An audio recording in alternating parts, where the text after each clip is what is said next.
Saturday. Get your good coffee. Come on in. Join us this morning. It's Saturday, and I'm like, can I just say I had a long week? And so Yeah, I'm so grateful that it's Saturday. Thank you for joining us for Take a Look.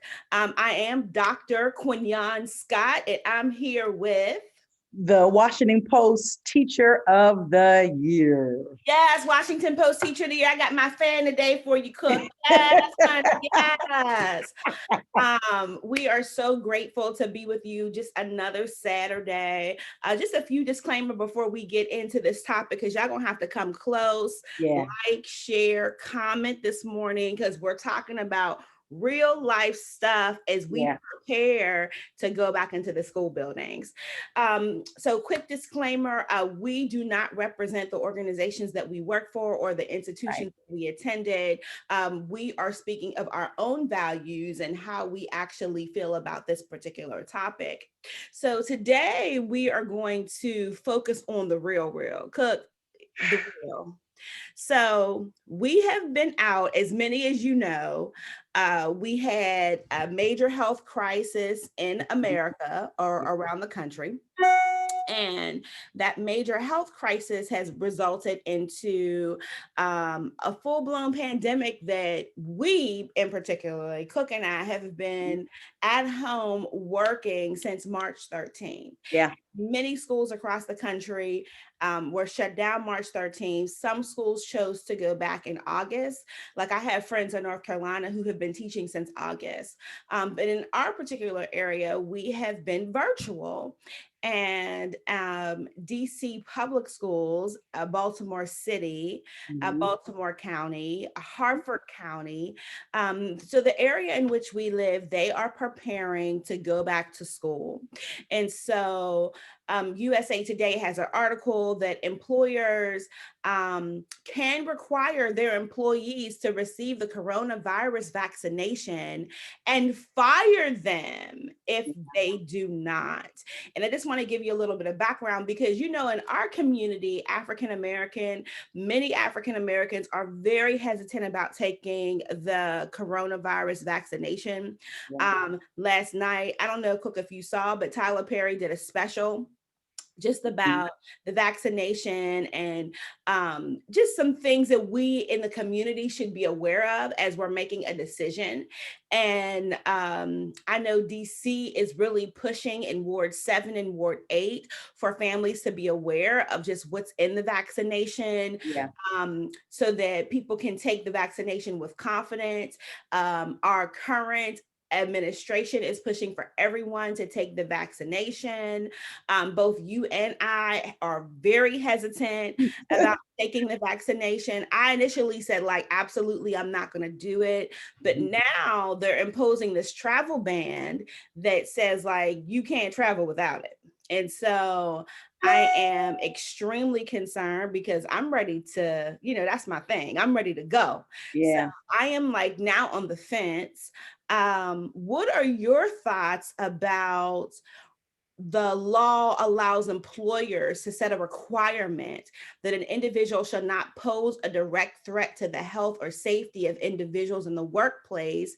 And so that's the reason why they're requiring for all employees to take the vaccination. Yeah, this is deep because I'm one of those people, very similarly to you, who has hesitation and for right reasons. For We don't sure. have enough, yeah, we don't have enough research to see the long-term effects of, what this vaccination can do to people. Now, granted, with anything new, we know, someone has to be the guinea pig, someone has to try it out to see.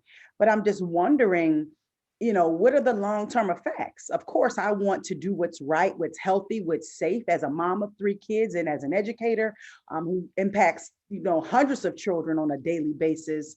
But I feel this idea of mandating it makes it forceful and it makes people feel like they felt when the pandemic began. Am I choosing between going to work or being home with my child, helping them throughout this process? So I think, we're going to have another country divided with people who don't vaccinate. And we're not just talking about the COVID vaccination, we're just talking about in general.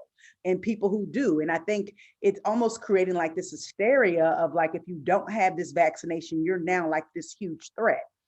And I'm wondering in this moment, Scott, are people thinking because they take the vaccination, they no longer need to social distance, they no longer need to wear their mask, they no longer need to wash their hands? Like, these are things that we actually should have been doing, like washing hands and, being clean, are things we should have been doing prior to the pandemic hitting us. So I'm torn, because I don't want to be forced to do it. I want to do it because I've done my due diligence, I've done my research, and then I ultimately feel comfortable taking it. It makes me think about the flu shot. And I've shared this before, but my youngest son is allergic to eggs, and there is a bit of egg in the flu shot. And so he can never take the flu shot. So does that mean he's going to be excluded from opportunities or jobs because he literally just cannot, because it could be deadly for him? So I'm not sure how I feel about it. If the travel ban is you can't travel outside of the country, then I guess I'm gonna just be sitting I'm gonna be sitting in the United States. I just don't feel forcing someone to do it is going to be the best way to get the results that you want. And I know, like, a lot of my doctor friends, I'm seeing them post. I appreciate them for being the ones to lead the charge, but I think they may have like more information than I have. And so they feel a little bit more comfortable. So that's how I'm feeling this morning. Yeah, so you use the term huge threat, and I'm thinking about you have, in order for you to enter school, for Mhm. school age children, you have to be vaccinated. Yeah, And if you're not vaccinated, then you can't attend a public school. right, And over time, even if your vaccinations aren't up to date, right. it was different in DC, but in Baltimore City, we banned you from coming to school. Yeah, You were not able to come to school until everything, all your shots were up to date. Specifically at entry grade levels, I'm thinking grade 6, grade mhm, 9 were huge issues for us as new families were coming into the organization. So I think that for many families, it does pose as a huge threat. I also think like the vaccination isn't the end all be all based upon everything that I've read yeah, or I'm learning via news. Like, we're still going to have to do all of those things you said, right? mhm, It's still essential to have a mask. In yeah. fact, now they're even saying that you should have two layers of Mass. masks. Yep, double uh, mass. which I think is very interesting because we went from like, oh, the masks really aren't needed to Right. like, now you need two. Mhm. Then on top of that, social distancing will still be requirement, because this is the thing.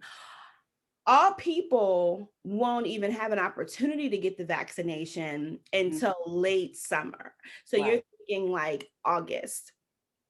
Mhm. And you figure right now, I know in Maryland, they're just on 1C. So they're still in stage 1. Yeah, And the truth of the matter is, based upon the news, everyone in 1A and 1B still has not been vaccinated, absolutely. Yeah. or they haven't received both parts of the vaccination.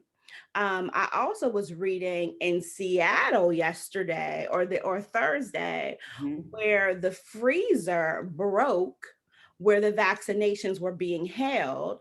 And so as a result, they were rushing 2,000 people down to the vaccination location for people to get like vaccinations immediately. Like, they did this all call on the news for people to come immediately. So they did not waste the vaccination. Got you. Yeah. So we realize that this is going to be a huge threat to all of us for a longer period of time than we initially suspected. I Yeah. mean, we've said this before, but we truly believed that we were going to be off for 2 weeks. We were like, oh, like, we Yeah. were hoping for 2 weeks. Like, we Yep. figured a couple of days for sure, Right. but we never believed. I mean, because in our lifetime, this just hasn't happened. Happened. Yeah. And so we just did not believe that we would be off for a whole year. I mean, we haven't been off, but be at home for an For a year. entire year. I Yeah. mean, thinking about that, in a matter of days that I had to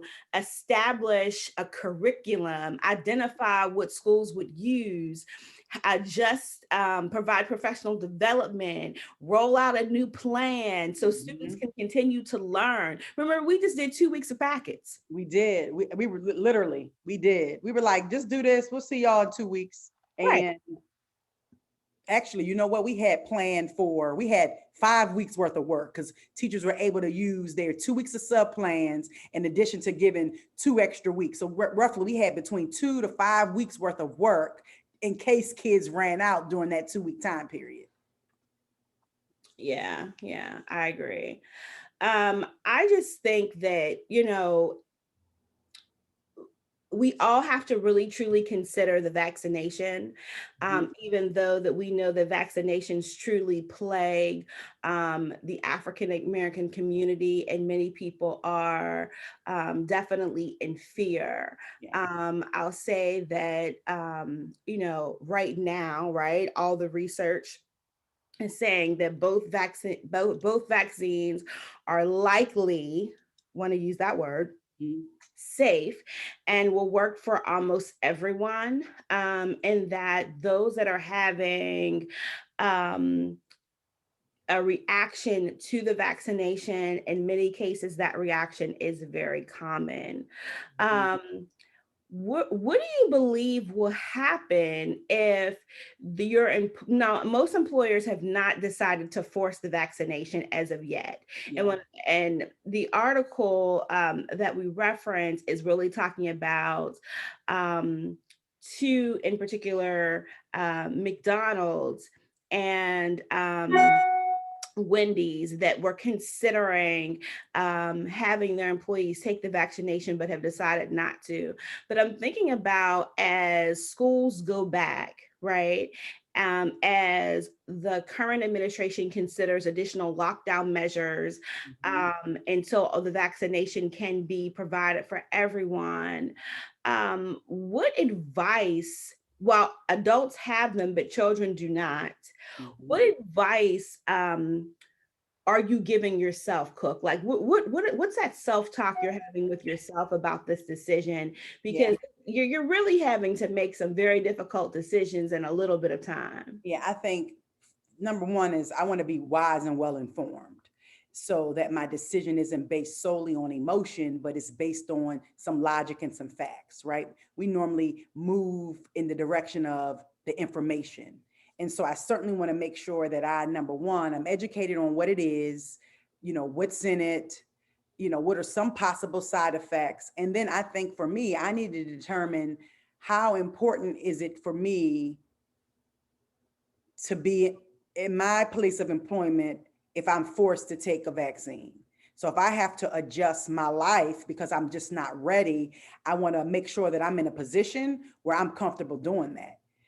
Because I'm never going to be forced to do anything. I want to comply because it's my decision, not because if you don't, you're not going to have a job. That never works on me. Because I just don't operate in that spirit of force to get people to comply. I think if people are educated and people believe, then they will move in that direction. And it's making me think, wholeheartedly about like a mission, right? It's making me think about how Dr. King, who we just celebrated, last week, was able to get millions to march on Washington because they believed in his mission. And he didn't just have Black people marching; he had all people marching toward this goal. And so if the goal is, hey, we want everyone to be safe and this is how we're going to get to that place, then like I'm on board for that, but I just need the facts. I need the truth. I don't want the lies. And you know what it's making me think in this moment, Scott? Um, there are students who are in our school systems who may have been exposed or have AIDS, and their information in some way, and you can help me with this, is protected under HIPAA. So those students can't be excluded from school because they have this disease. And so I'm just wondering, how does that work, right? Like you can't tell this kid with HIV, they can't come to school, but other kids may not know that they have it. And if there's an accident, a cut, blood, whatever the case may be, what are the impacts of that on the community? So I'm just I'm just thinking about like all the fights we broke up, right? Where there was always blood. And many times, many of us had blood on our clothes and scratch marks and broken skin. And I'm just wondering, like in that moment, how many other, communicable diseases have we been exposed to that maybe we just didn't know? Because in that moment, we were operating out of a sense of duty to protect the children in school.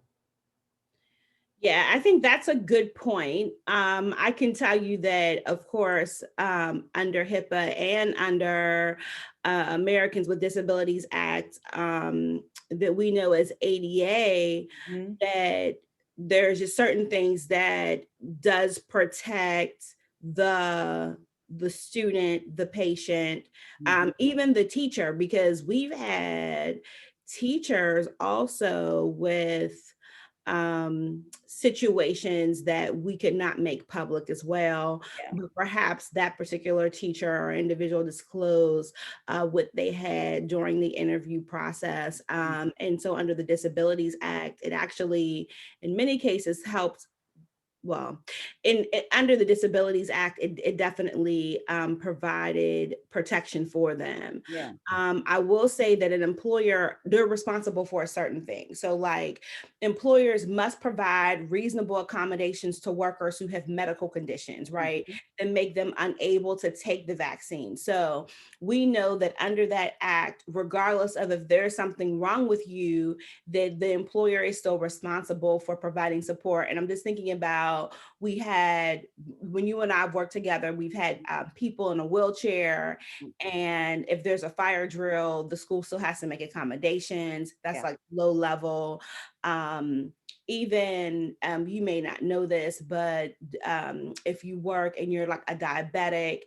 then you're able to the employer provided like essential breaks to accommodate things that you may have to do, whether that's taking your medicine or whether that's getting something, an additional intake for you Mhm. to eat. So there is this onus, right, on the employer, is my Yeah. point, that if you, once you make that agreement between the employee and the employer does have their part. I will also say that all of the articles that I've skimmed, the employer that we're talking about are those the non-union. So many of the schools have unions, and it's a very different conversation when you're unionized. Yeah. But we also know that in DC, it's at will employer. Mhm. You have a lot of employers that are in the private sector, and those are I want to make it clear that those are the employers that are referring to, that have the ability, based upon Title VII of the Civil Rights Act of 1964, that employees may be able to refuse the vaccination if they have sincerely held religious beliefs Mhm. that preclude vaccination, and not being vaccinated doesn't impose an undue hardship on the employer, but the employee can still mandate, as long as it doesn't exclude those two things, the vaccination.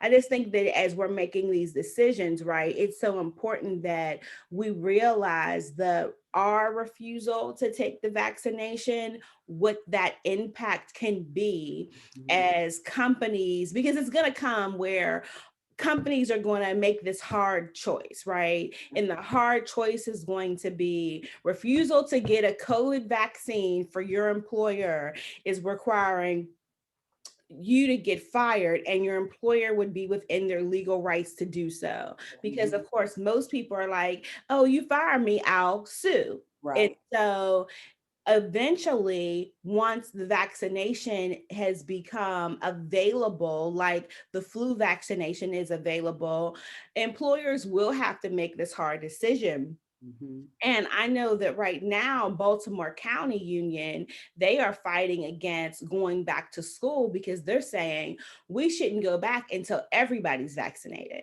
Right, which makes sense. I mean, if in fact this is the answer. I'm sitting here thinking about something I read this morning about some kids heading back to college, and they were told to quarantine, in their spaces. And there were some students who did not, follow that rule. And guess what? Their parents got to come pick them up. So I think part of our issue too is like we just didn't comply with just the basic stay home. We didn't comply with don't be out unless you're an essential worker. You still had people traveling. You still had people having large gatherings because it's like, oh, these are my friends. They're good. And look, you and I have not seen each other face to face in person in like months. Like, I don't even remember the last time I saw you because we both made a decision like, hey, we'll just go Zoom, we'll play it safer, and we're good friends. And so I feel like if you and I can say, hey, we'll be safe, we'll play it safe, why can't others just take that extra precaution, for yourself and for your immediate and close family? I mean, people are just tired of staying in the house. Like that's just the bottom line, I get it. And I think that it's easier for some than for others, right? So, like, depending on like that, we've talked about this introvert, extrovert. Yeah. And so, as an extrovert, it's been very difficult for me to stay in the house. I mean, I'm used to having people over, I want to entertain. Um, you have this whole quarantine thing down packed. That I will give to you. But, we've traveled. Actually, we're going on this Valentine's Day trip next weekend. We were like, okay, enough is enough. Like, we're going to Mexico. And the only reason why we're not going to Mexico now, but I think we're going to end up going to the Bahamas, is because they now have a new quarantine in place Mhm. that I don't know. I forget what Rob said it was, but basically, like, it doesn't line up feasible for his particular job. And so it would be a matter of, like, instead of taking a week off, like taking almost 3 weeks off. Yeah. So I think, like, we just have to be mindful of that. But I have like friends like really, really traveling. Like, one of my former colleagues is in Aruba right now, but she's been like everywhere. Yeah. And so part of me, like, definitely believes in taking it safe, but the other part of me is like, it's been a huge emotional sacrifice. Yeah, absolutely. And I can respect that. I totally do. I think everybody has to do like what's best for them and how they cope and manage. And I think for me, like, my lens is always like, I have kids who are asthmatic. So my lens is always, I got to keep them safe too, because they definitely don't go anywhere. So if I have something, I'm going to give it to them. That's just how I'm always thinking about it. So yeah, I have had to, even if I want to travel or even if I want to go do something, I have to constantly remind myself of like my bigger priority. And I think that's been able to keep me home because I don't want anything to happen to them because I was just being, living my best life. So I think within reason, folks can do what they need to do, because I get it. Not only are we in a house, but for those, of us with kids at home, we're also homeschooling, and it is a lot. It's a lot to think about. I never imagined that I would be in this position, or you really, both of us would be in a position where we had to even consider something of this magnitude, and its effects. So it's definitely a lot to think about, pray about, and just make some hard decisions going forward. Yeah, I definitely agree. I also will say that as Maryland continues to roll out their vaccination schedule and distribution plan, please continue to watch the official website for Governor Hogan. The Maryland COVID-19 vaccination plan is up and running. It lays out, for those that want to know, like, getting a COVID-19 COVID-19 vaccine will depend on several factors and supplies. Mhm. It is limited. It's very clear that not everyone will be able to be vaccinated right away. But what it does say that I found empowering is that the federal government has invested in manufacturers' ability to quickly make and distribute the vaccine. Currently, we are in 1C. And so we say that, but want to just give you like a perspective. So 1A is health workers, resident and staff of nursing homes, first responder, public safety, and corrections. 1B is assisted living, Mhm. other congregate settings, adults age 75 and older, education, and government. And then 1C is adults ages 65 to 74, Mhm. essential workers to lab services, agriculture, manufacturing, Yeah. postal services. And then we move into 2. It's right. So 2 covers us all. Yeah. When I say us, I mean you and I, Cook, and many of our listeners. So it's adults ages 16 and 64 at increased risk of COVID-19. And so because of where we work, right, we have this, and we are exposed to the public. Yeah. And so it also includes essential workers and critical utilities, transportation, food service. And then 3 is pretty much the general public for those ages 16 and 64. Interesting in the distribution, they don't talk about under 16, Mhm. right? So one of the things that I think that they have to revisit is that age of 5 to 16, Right. because what happens is that we see this all the time where the 5 to 16, those are the spreaders. They're the spreaders of the flu shot, right? I mean, not the flu shot, but of the flu. They're the Mhm. spreaders of the common cold. Yeah. And so if you don't help the spreaders, Mhm. right, Right. then what particularly happens even to those of us that are vaccinated. So I think that although initially they were saying that, children weren't getting it, but of course we know that over time there have been many children, I think Maryland's up to 4 now, of young people that have died. Mhm. We have to go, but before we go, I think we should probably talk about this some more. We talked about it a couple weeks ago, but there's been this uptick of suicide with young people during COVID. Yeah. What are you doing to support your children with social emotional health? Some days I'm better at it than others, but it's just taking time to spend time with them. And, when we can get out the house, letting them get out, get some fresh air, just time to just get on the video game, go out, but just more so than anything, having conversations about how they're feeling, talking about what's going on. Like in this moment, in this season, nothing's off the table, and I think it's important because kids have access to so much information that they hear from their parents, a trusted advisor, right? A source other than social media. And so, there are days when we're all sick of each other in here because, they miss their friends, and I get it. They miss school. They just miss just being away from their family. They want to be away from their family. And it's just having those conversations, checking in, how you feeling, how you doing, and being watchful because people give us signs that we don't always pay attention to, right? It's like when someone shows you who they are, believe them.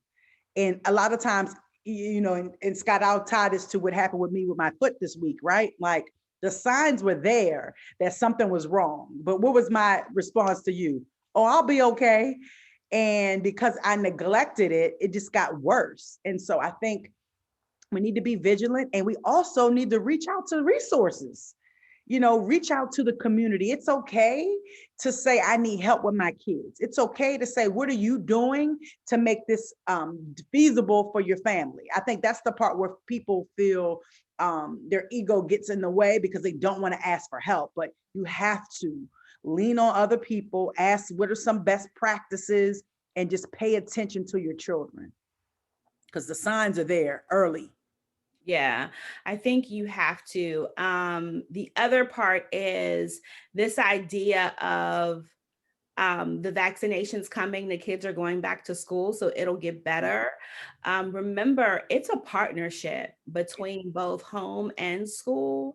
And although many of the resources are at school, the school needs to be aware of what's going on. I think that as schools begin to welcome students back, they have to have a an engagement process where they speak with families, they do a Mhm. check-in. It's very different than like we open school the beginning of the year. I think, as a principal, I've opened up um 10 years of schools, 10 Mhm. years, different schools over time where we're welcoming back school students Yeah, um, over summer break. This is very different yeah, because one, it's been almost an entire year. yep, In addition to that, there needs to be lots of connection activity yeah, for the adults because adults have to be comfortable in order for them to touch the children. And so yeah. I think that it's so important. I encourage all of our leaders who are joining us that they have to touch their team in a Mhm. special way in order for social emotionally. Like, Mhm. we do the team builders. My favorite team builder is like, what's your meaning of your name? Like that Yeah, one, I love it. But part of it, this go round, you have to tap into emotions because people have to feel comfortable enough yeah, because people are going to be afraid to be in the building. absolutely. And you think about it like, think about the teacher who left last March, like, I'm gonna be back. The room is in the same condition that you left it last March. So all I can imagine is when you come back to that space, the memories of that day will always resonate with you. It's like 9/11, like we'll never, all of us remember where we were on that day, what we were doing. And so I feel like, we need to make sure we connect with some mental health practitioners to help people really, transition back and be okay with that space. Um, And I can because I just say can't, that I hope that the rooms were cleaned. Like that doesn't make sense. I don't know. I know you mandated, for us to come and clean. I know I cleaned up and left. But I'm just thinking for people who had piles of papers and stuff. I know everyone didn't thoroughly get everything together. Mm. Well, our time has come to an end. We will be with you again next Saturday. Mhm. We do hope that you've had an opportunity to just think about what you're going to do and make a decision that's in the best interest of both you and your family. Again, thank you for joining us for Take a Look, and we look forward to seeing you again next Saturday. And don't forget, be safe. Please.